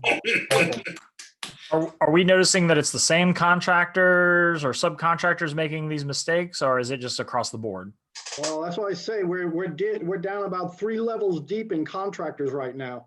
So the prime has received their permits and such. Comcast, CenterPoint, they have a couple of main folks. You might see them on the street. MP is one. And then below that, MP, then they hire contractors below them, and then you lose track. You don't know who's out there. Nobody has the permit. We stopped one just the other day at the Gateway signage on, I think it was Jones Road. That's where the Lakes of Jersey Village sign is. And sure enough, they had a wonderful electrical permit, but they had told somebody, and the word got to us, that they were about to bore underneath, was it Village Drive? I think it's called Village Drive there. That right away, we jumped on it. We went out and asked them, where's your right-of-way permit? So we're starting to experiment with some of the things we're going to propose to you all, and maybe you'll accept some of them and deny a few others. But I think we'll give a nice program of solution where you can choose a few items and maybe nix a few. But following that up with the accountability and the checking on site, I think is where the word will get out that you can't mess around in Jersey Village. Yeah, I think the message needs to be that if the prime contractors can't solve this for themselves, we'll solve it for them, and it's probably not going to be pretty. So, Yes, sir. Case where I like the spot checking. I think that's awesome that the PD or others would be able to help you identify, including some way of logging who they talk to. I worked at a case once where a utility contractor made contact with a cable Comcast line, and then made contact with a CenterPoint electrical underground and burned 5 houses to the ground. And by the time we got out there, the contractor had loaded up all of his stuff. And if it hadn't been for a very curious and a very good investigator who made a stop and put 2 and 2 together and realized that this crew was rapidly packing up and identified them, they would have been gone. We wouldn't have figured it out. And so by y'all doing some spot checks and having some idea of who's operating in the city, you're going to greatly increase our ability to go after them when things go wrong. So that's awesome. You did a very good job with that. All right. Thanks, Harry. All right, Austin, let's move on to, I think we're on page 34 right now. Yeah, so one thing on the salaries there, the last person we brought in the department, we got a good person that was well certified and had great experience, and we paid him a little bit more than the last people that were in that position. So that's why that salary line is up more than you'd anticipate. Okay. Going down sidewalk replacement, we want to put another $19,000 into sidewalks. Harry's got a great plan that he's worked out with his team to try and get all the sidewalks taken care of. We're not going to get them all next year. But you see the work that we've done on Senate, with a bunch of other areas where sidewalk work has been done. We want to make sidewalk repairs more of a priority. just out of curiosity, I figure it's a good place to bring it up. Sometimes we'll have people question us about sidewalks or areas where there's a vacant lot. I assume the sidewalk requirement doesn't really kick in until they develop the lot. Correct. Okay. Yep. So it's left to whoever builds out the lot to put the sidewalks in. Okay. Right. And the lack of sidewalks on Lakeview, That's by ordinance because they have the bridle path along the lake. Their sidewalks are just on the opposite side of the house. What how many lots are out there that don't have sidewalks? Some of these, I mean, most of these have been without a house for 20 years or more. What cost would there be in us putting a sidewalk in? It's obviously going to get roughed up later. Yeah, I think the other issue is when they go to put in driveways and how that interacts. And Harry, do you know what it would cost to put a sidewalk in? I don't remember the per panel cost right off the top of my head. Let's see. Well, again, if we share, if it's a hybrid project, we usually do the demolition for the contractor, and then we have them come in and pour the concrete. So is that the scenario that you're shooting for? We're talking fresh. No, probably there'd be not. nothing to demolish. Yeah. It would be a There'd be nothing to demolish. There'd just be groundwork and then laying concrete on a vacant lot that's owned by someone who plans to build a house there at some point. I've, seen one comment on Nextdoor a time or two. Somebody should build a house there. And they plan to, but it may be a while. And so at this point, we've got some disconnects in our community walkways. And I'm just wondering, we do all kinds of community projects. I see it similar to a sunshade over the splash pad. What would it cost the city, and is it even legal to go ahead and just put that sidewalk in? Especially if we can do it in-house at a lower cost. And yeah, it's going to get destroyed when they build a house there, but that could be another 5 years after that. Nobody really knows. Yeah, it's about $40 to $50 a linear foot. So times 70 or 80, Chump change. $4,000, $5,000.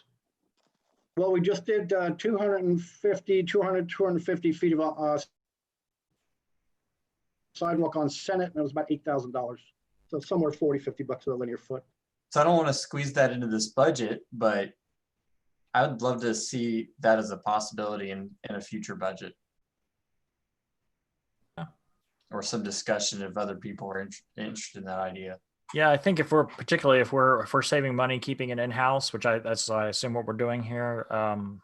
I think that would be popular with a lot of people, just because I hear about it so often from so many different angles. So, and there's still quite a few empty lots out there.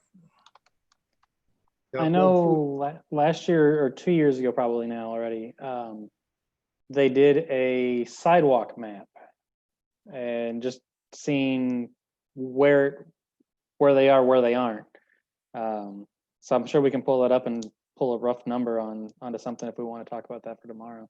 Our priority has been fixing the sidewalks that have been, pretty well destroyed.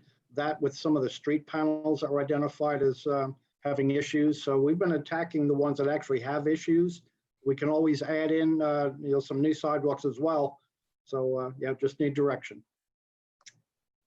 And I only see 1, 2 houses, brand new lots being filled in a year right now in some of the residential areas we have. And there's still a lot of empty stuff out there that I'd love to see us go ahead and connect the sidewalks. I agree. We'll see if we can pull some numbers together on that tomorrow. What's the status of the sidewalk improvements on the Senate? Is that, I saw that most of them are all the way kind of from made it basically like Congo. Is the rest of that going to be completed this year, going all the way up to Jersey? Well, we only identified the ones that were failing was the goal I thought we received. So we didn't really have a plan to replace all the sidewalks, only the ones that had, been moved out of place or broken or tree rooted, bumped it up and made it unsafe. That's where we focused the Senate work. I saw where you guys went and spray painted arrows and put some feet markers, like 72 feet. Obviously this needs to be replaced. There's still some that I saw that haven't been replaced yet. So I didn't know if y'all are still working on that or. Yeah, there may be a couple of little details left. The bulk of it should be done though. They're already starting to plan out their next repairs. So I imagine if there's anything left, they'll finish that up and then move to the next one. Okay, great.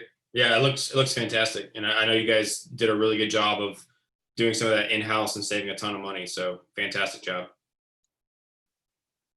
And by the way, all of that is the county's responsibility, but we're doing it. So yep, all that.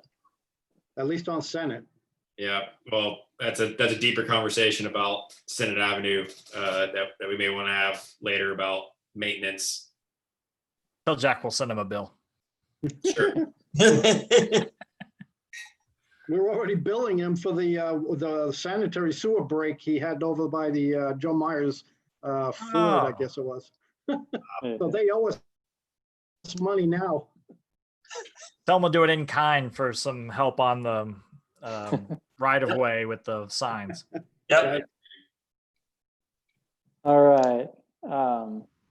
So we'll get some of those numbers for tomorrow night. Next change, travel training, $5,000. We need a few more people getting their CDL certificates and a couple others. So we're putting that in there. Right now we only have one CDL person. So that's where that comes from. And then the next change is the vehicle replacement schedule once again. And the equipment user fee. We're looking to increase the equipment user fee to $30,000. That'll be a $10,000 contribution from the general fund for a dump truck. $10,000 will come from utility fund as well. And then looking at replacing the street sweeper that we just bought in 10 years. So looking at a $20,000 contribution from that. So $5,000 increase in that line item overall. Great. Anything else in streets?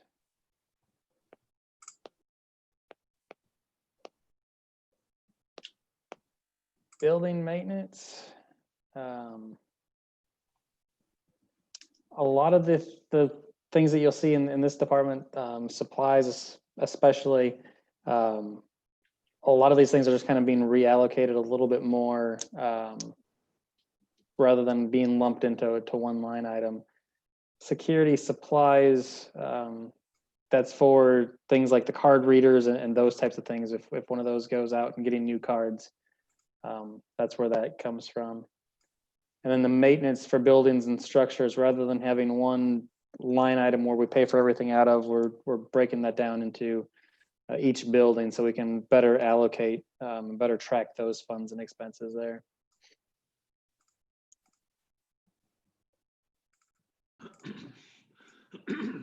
Also helpful when we look at potential replacements in the future or work in the future, we kind of get an idea of the return on investment to avoid those costs in the future. Right, and it's easier to track for things like for instance, the fire department Medicare stuff. We can put some of those costs towards that. So just being able to track those, and you get a better per building cost for sure. Yeah. Yeah, I understand why this year, 26K, because that's 8 months and then consider COVID. But the past 2 years before that, it was around 60K. Is there a reason why that's dropped to 33, now 30.5? There were supplementals in there. I believe air conditioning units were the big drivers for 2 Okay. years. I believe that's what it was. All right, that works. Do we typically, that actually raises a good point, because I'm kind of thinking in terms of like major capital expenditures. Should those be split out over like routine maintenance, or will we in the future split those out? I don't know where we draw the line on that, because I can see where on one hand it might be helpful, but on the other hand, once it gets so small, you get diminishing returns on that. Or whether there's maybe some guidance from The one time versus the recurring. Well, I'm just thinking in terms of, so a lot of times we try, at least on big capital expenditures, we try to break those out into separate line items or we try to track those separately. And here, I would imagine a lot of the maintenance is more, not so much your big capital expenditures, but every once in a while you have like HVAC system replacement that might get thrown in there that makes it a little harder to kind of track year to year on occasion. Yeah, we can certainly do that going forward. Yeah. I just wasn't sure if I just kind of throwing that out there, because it could be that sometimes those capital expenditures are so small in the grand scheme of things that it may not be worth it. But maybe just in terms of tracking overall trends, I don't know. I'll leave that to y'all, but just kind of thinking out loud. Yeah.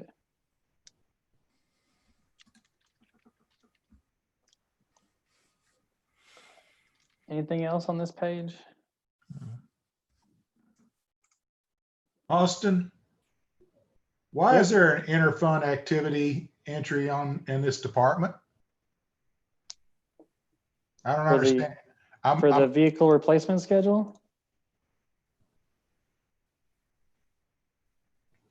every department has the interfund for the vehicle replacement because we buy that out of the Okay, capital replacement fund. I understand it now. Okay. All right.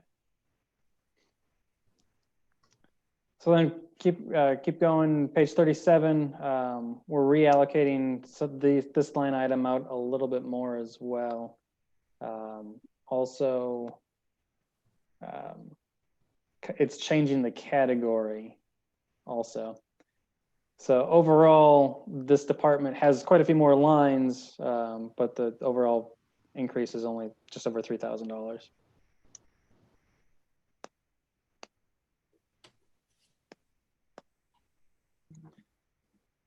Moving Am I on to reading that right, that we have 2 lines for pest control services? 5521 and 5531? 2 lines with the same name. Inside category Yeah. 55? We'll look at that. I'm not sure. That's a good catch. They're both being reallocated. Wondering if one of them just didn't get the name. Isabel and I will look at that tomorrow. Yeah, because they're different amounts too. Sharp eyes, Drew. They're getting weary, but Yeah. Hang in there, man. And it's only, I'm about to have lunch. Oh, shift work. Yeah. Greg's All already right. gone to sleep. So moving on. Clear, Gary. Moving on to solid waste. We're not putting in any increase for the solid waste for this year. We feel that the amounts that we have in there for the current fiscal year will handle any increases that we get. Just looking historically, we've always been over on the budget amount, so we're not going to factor anything in for this year.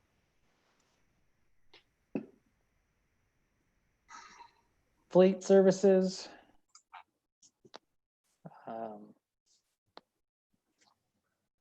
We've got a little more overtime in fleet services this year than we've had in the past. We had vacations and trying to fill an open spot. We brought that's the increase is kind of driven by that for overtime.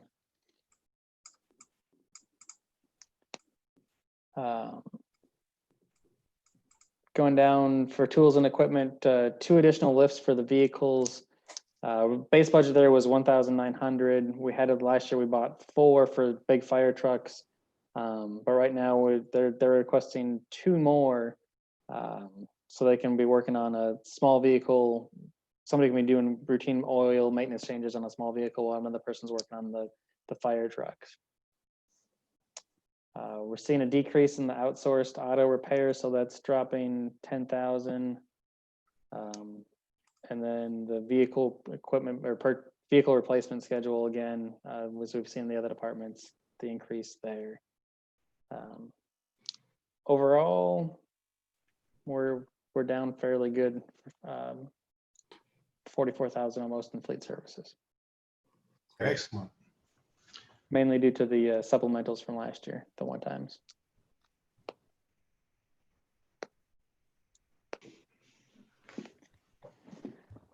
All right, keeping going. As mentioned earlier, Department 38, a new department, recreation. One of Jason's big things was trying to be able to track some of these things in Parks and Rec more frequently. You saw that in building maintenance as well.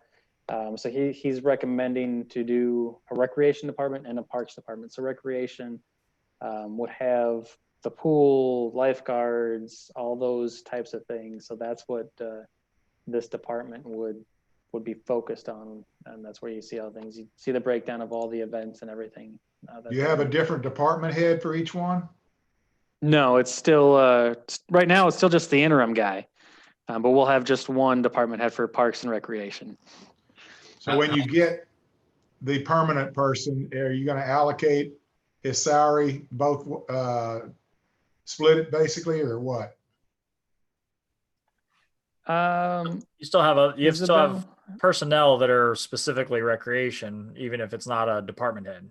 Right, because I know Josh, the rec and events coordinator, he's in here. So I believe the department head's salary still comes out of Department 39. We don't split any other department head salaries across budgets, right? No.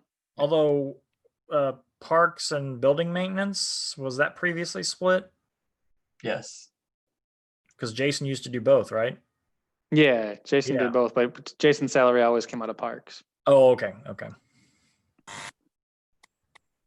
Hey, and since this is net new, I'm assuming these are kind of estimated based on just proration or what it cost under parks, is what you're Correct. saying? And Yeah. Yeah, I think this will be super helpful, particularly when we talk about, setting fees for services or events or whatever. It's always good to be able to refer back to this and just sort of focus on breaking even on them. Right. yeah, or something ROI is not the right term, but what, is Holiday in the Village worth whatever we're paying for it, Are we Yeah, getting yeah. Recouping an equitable portion of the expense. Yeah. right? So if these were all in one Department 39, again, we'd still be lower than where we were last year. Unless there's specific questions on recreation, we can move along. All right, moving into parks. You'll see a couple of changes there from just moving salaries from parks into the recreation side. And then that's where a lot of the changes come from as well. So see a lot of decreases there, moving everything over. So the page 44 capital outlay, earlier this year, the diving board broke. We thought we'd get a little more time out of that, but we aren't. Right now we're looking at asking 30,000 for a pool amenity. It might be a diving board, but there's a rock climbing wall thing that apparently is big with kids at pools these days, more than diving boards. So we don't want to lock ourselves into just a diving board. We want to kind of do a little bit of due diligence and see if there's something else that might be better utilized than just a diving board. I've heard of these. A swimming pool without a diving board? Swimming pool without a diving board. Yeah, how will the mayor open the pool every year? You'll climb You to just the top gotta- of the rock wall and do a leaping jump. Start lifting the weights, man. You can be your own springboard. Yeah. Called hamstrings.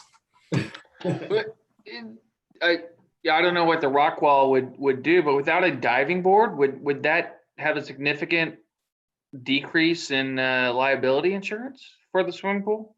Okay, I well, doubt it. Yeah. I mean, when you're a municipality, it's kind of a moot point largely, but There's an infinite ways that people can. It's the lawyer talking.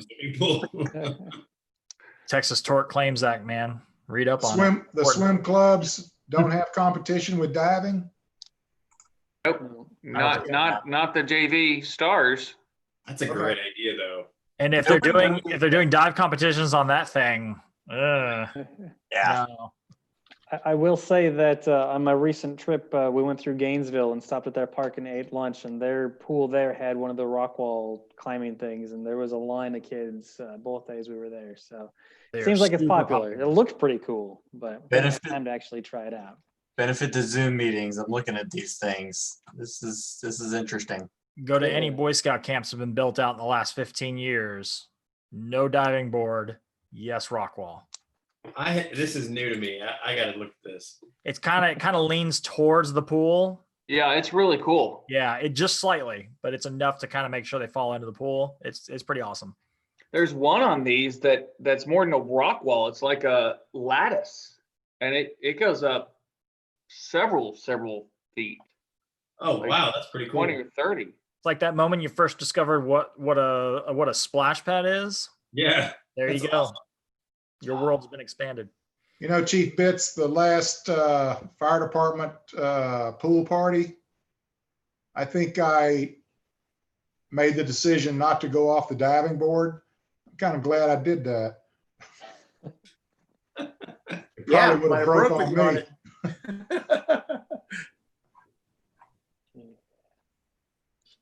Wow, this is awesome. Yeah. Oh, there you go, Austin. I think that's an easy decision. Wait a minute. Why can't we put a diving board on top of the rock wall? If you reach the top of the rock wall, then you have a diving board you can go off Oh man, leave some for the rest of us. of. Yes, something for those 4 new firefighters to do. The aqua climb. All right. Any other questions on the parks? Other than when can we try it out? No, I'm We'll let y'all break it in. or break us in. Misty so- plunge. So overall parks down 244, obviously they shifted over to Department 38. That's the end of the general fund, total general fund budget 16.9 is what we're looking at right now.